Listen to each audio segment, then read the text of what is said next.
আর মুসকে গেছে। আশ্চর্য কথা, জিকির আজগারে মানুষের মানে কি কারো ঘাড় তো মস্কাবার কথা না, তোমার ঘাড় মস্কাইল কেন? পুরা ঘটনা সে শোনাইল।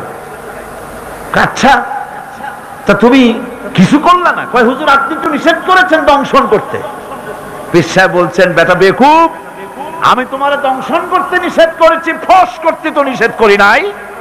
যখন তোমার দড়ি মনে করিয়া হাত গায়ে হাত দিছিল, ফস করে উঠতে 3 লাফ দিয়া বর্ডার পার হয়ে দিল্লি চলে যেত। তুমি ফস করে উঠলা না কেন? সুতরাং ধৈর্যের অর্থ এটা নয় যে আপনারে পাড়াইতে থাকবে, থাপড়াইতে থাকবে, আর আপনি কবেন যে আল্লাহ আমি ধৈর্য ধরতেছি, ইন্নাল্লাহ মা'আস সাবিরিন। এটার নাম ধৈর্য না। ধৈর্য হচ্ছে ওভারকাম করতে হবে, পরিস্থিতির মোকাবেলা করতে হবে অত্যন্ত সহিষ্ণুতার সাথে, বুদ্ধিমত্তার সাথে, দৃঢ়তার সাথে, অবিচলতার সাথে। এটার নাম হচ্ছে সবর। সমস্ত নবীদের উপরে বিপদ এসেছে, সব নবীদের উপরে বিপদ এসেছে, কিন্তু কোন নবী, কোন পয়গম্বর এই বিপদে অধৈর্য হন নাই। ঠিক কিনা? হযরত আইয়ুব আলাইহিস সালামের উপরে বিপদ আসলো, 1 বছর 2 বছর নয়, 18টি বছর পর্যন্ত রোগাক্রান্ত হয়ে পড়লেন। শরীরে ব্যাধি হলো, গোশতগুলির মধ্যে কীড়া হয়ে গেল, পোকা হয়ে গেল। তিনি ধৈর্য ধারণ করলেন। বিবি বাল বাচ্চা দূরে চলে গেল। জঙ্গলের ভিতরে যখন তার জিহ্বার ভিতরে পোকা হওয়া শুরু করে দিল, হযরতে আইয়ুব আলাইহিস সালাম তখন আল্লাহ রাব্বুল আলামিনের দরবারে দোয়া করলেন, রব্বুল আলামিন, এখন তো আমার জিহ্বায় পোকা ধরা শুরু হয়ে গেছে, আমার জিহ্বায় যদি পোকা হয় তোমার মতো আল্লাহর নামের জিকির কি দিয়া করব? আল্লাহ রাব্বুল আলামিন হযরত আইয়ুব আলাইহিস সালামকে ক্ষমা করে দিলেন, মাফ করে দিলেন, রোগ শেফা করে দিলেন। অধৈর্য তিনি হন নাই, ধৈর্য ধারণ করেছিলেন। হযরতে ইউসুফ আলাইহিস সালাম, হযরতে ইয়াকুব আলাইহিস সালামের চোখের থেকে তাকে সরায় দেওয়া হলো। এত বড় বিরাট বিপদ, সেই বিপদের মধ্যেও, সেই বিপদেও তিনি ধৈর্য ধারণ করেছেন। ধৈর্য ধারণ করার কারণে আল্লাহ রাব্বুল আলামিন এমন নিয়ামত তারে দান করলেন। আল্লাহ পাক হযরত ইউসুফ আলাইহিস সালামকে বাঁচায় রাখলেন। শুধু বাঁচান নাই, প্রেসিডেন্ট বানায় দিলেন। আর তার জামা নিয়ে যখন আসতেছিলেন, কোথায় মিশর, কোথায় কেনান, হযরতে ইয়াকুব আলাইহিস সালাম বলেছেন, আমি যেন আমার নাকের ভিতরে ইউসুফের ঘ্রাণ পেতেছি। হযরতে ইউসুফ আলাইহিস সালাম তিনিও কি বিরাট ধৈর্যের পরিচয় দিলেন, কোরআন সাক্ষী। সামনে তার সেই 11 ভাই যারা তাকে ফেলে দিয়েছিল গর্তের ভিতরে। হযরতে ইউসুফ আলাইহিস সালাম ইচ্ছে করলে তো 11 জনকে মারিয়ে ফেলাই দিতে পারতেন, ঠিক কিনা? কিন্তু তা তিনি করেন নাই। 11 ভাইকে তিনি চিনেছেন, সাহায্য করেছেন। আর ওই 11 ভাই সম্পর্কে হযরতে ইউসুফ আলাইহিস সালাম বললেন, লা তাসরিবা আলাইকুমুল ইয়াউম, তোমাদের বিরুদ্ধে আমার আজকে কোনো বিদ্বেষ নাই, আমি তোমাদেরকে মাফ করে দিলাম। সুবহানাল্লাহ, সুবহানাল্লাহ। রাসূল করিম সাল্লাল্লাহু আলাইহি ওয়াসাল্লাম এই ধৈর্যের পরিচয় দিয়েছেন। কত মার তাকে দিয়েছে তায়েফের ময়দান।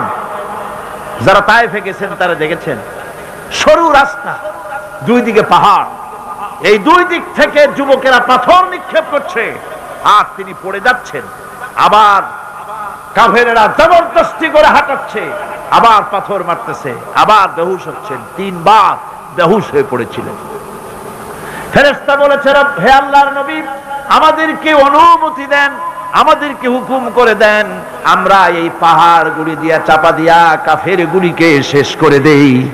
নবীজি তখন বলেছিলেন, নবীজি বলেছেন, আমি যদি তোমাদেরকে হুকুম করি আর আমার হুকুম মতো যদি সমস্ত কাফেরদেরকে পাহাড় চাপা দিয়া সব যদি মেরে ফেলে দাও, তাহলে একটা কাফের যদি না বাঁচে, কার কানে পৌঁছাবো? লা ইলাহা ইল্লাল্লাহু মুহাম্মাদুর রাসূলুল্লাহ।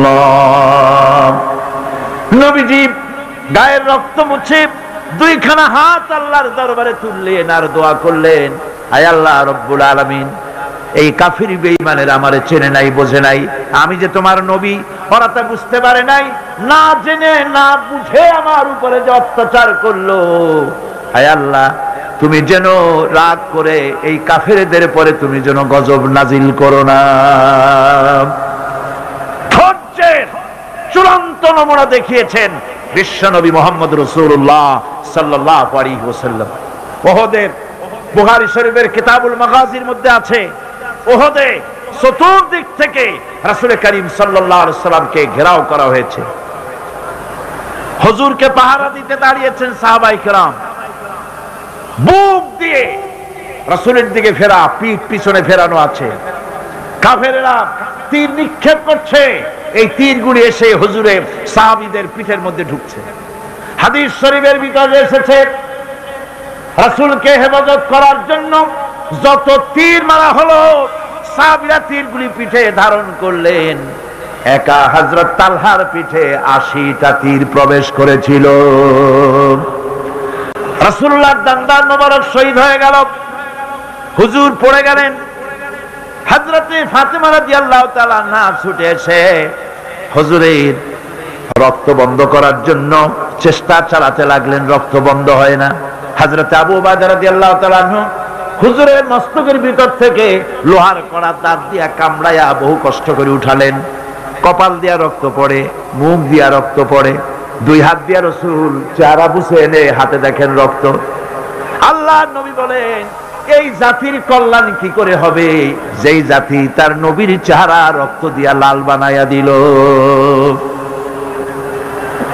মদিনায় সারা পড়ে গেল, নবী নাই, নবী শহীদ হয়ে গিয়েছেন। চতুর্দিক থেকে লোকেরা দৌড় আরম্ভ করলো, একজন মেয়ে লোক দৌড়ায়। সাহাবীরা জিজ্ঞাসা করেন, কোথায় যাও? মেয়ে লোকটি বলতেছেন, উহুদের দিকে যাই। বলে যায় কোনো লাভ নাই, উহুদে যে যেতেছো যে কোনো লাভ নাই, যেহেতু তোমার যে দুটি ছেলে ছিল, ছেলে দুটি শহীদ হয়ে গিয়েছে। মেয়ে লোকটি বলছে, কে শহীদ হয়েছে শুনতে চাই না, আল্লাহর নবী কেমন আছেন সেটা জানাও। মেয়ে লোকটি বহু কষ্ট করে উহুদের ময়দানে আল্লাহর নবীর খেদমতে হাজির হয়ে নবীজিকে জীবিত অবস্থায় দেখে তিনি বলছিলেন, হে রাসূল, আমার দুইটা কলিজার টুকরা সন্তান দুনিয়া থেকে বিদায় হয়ে গেছে, আমার মনে কোনো কষ্ট লাগে নাই, হুজুর আপনি বেঁচে আছেন, এটাই উম্মতের বড় সান্ত্বনা। ভাইরা আমার, এই হাজারো বিপদ, হাজারো মুসিবতের ভিতরে ধৈর্য ধারণ করেছেন আল্লাহর নবীরা, ধৈর্য ধারণ করেছেন। ধৈর্য হচ্ছে সবচাইতে বড় কোয়ালিটি। ওয়াতাওয়াসাউ বিল হাক্কি ওয়াতাওয়াসাউ বিস সাবর। সবর ইখতিয়ার করলে পরে দুনিয়া আল্লাহ শান্তি দিবেন, আখিরাতেও শান্তি দিবেন। আজ আমার দেশে যত সবচাইতে বেশি যে জিনিসের অভাব, তার নাম হলো সবর। কিসের অভাব? সবরের অভাব। গাড়িতে উঠতে দেখেন বেসবরি কারে বলে, দোকানে যান বেসবরির আলামত দেখতে পাবেন, যেখানে যান মানুষ দারুণ বেসবর হয়ে যায়। অথচ সবর ইখতিয়ার করা হলো মুমিনের সবচাইতে একটা বড় কোয়ালিটি, ধৈর্য ধারণ করা। এই ধৈর্যের কোয়ালিটি আজ মুসলমান হারিয়ে ফেলেছে। আমরা যদি ধৈর্য অবলম্বন করতে পারি, বিপদ ও মুসিবতে আমরা যদি আমাদের কদমকে মজবুত করে রাখতে পারি, তাহলে আমাদের সমাজে ইসলামের বিপ্লব হবে। এই বিপ্লব কেউ ঠেকাতে পারবে না ইনশাআল্লাহ। বিপদে দৃঢ় হতে হবে, মজবুত হতে হবে, সবর ইখতিয়ার করতে হবে, তাহলেই আমাদের কাঙ্ক্ষিত আল্লাহর দ্বীন জমিনে প্রতিষ্ঠিত হবে। মহব্বতের সাথে একটু জিকির করেন সুবহানাল্লাহ।